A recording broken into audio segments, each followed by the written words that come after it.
Ciao, welcome to Beatspot. I'm Marco, and in this video I want to show you how to use vocal samples or other kind of samples as pads. So let's dive into it. So basically I have this vocal sample.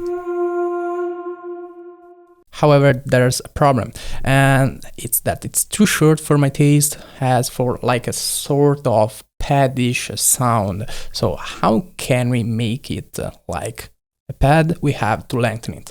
So stretching it isn't an option because we are going to generate some nasty artifacts. So we're using reverb. We are actually drowning into reverb like this. So this way it's really long. We have the tone steady, we have that airy vibe, and we can just use the resampling mode or simply duplicating the track and hitting the freeze and flatten buttons. And we have this result.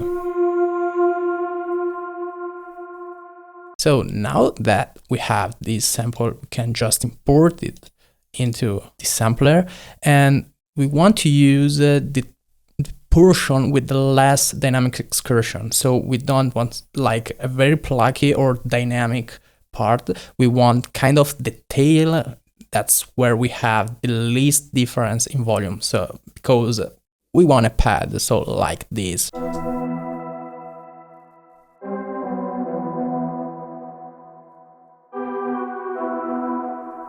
And once we have the sample imported, we can apply a few tweaks within the sample itself, and the major ones are like filtering the lows if it's needed. The filter envelope, it's not as much needed unless you want that kind of sound. And then we have the ADSR. So for pads, we want some sort of slow attack. We don't want the click, especially if we are kind of not using the snap feature in the sample region. We are using it at the moment, but like having the sample truncated at a certain point will always give some sort of snap. So we want to kind of increase the takt time so it smooths in.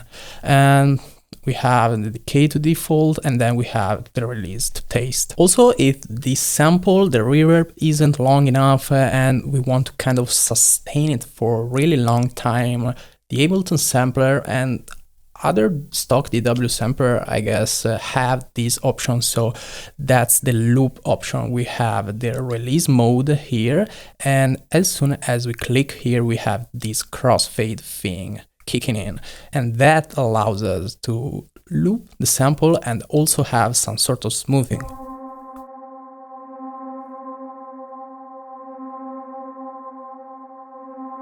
So if we want less dynamic excursion, we can move it like this.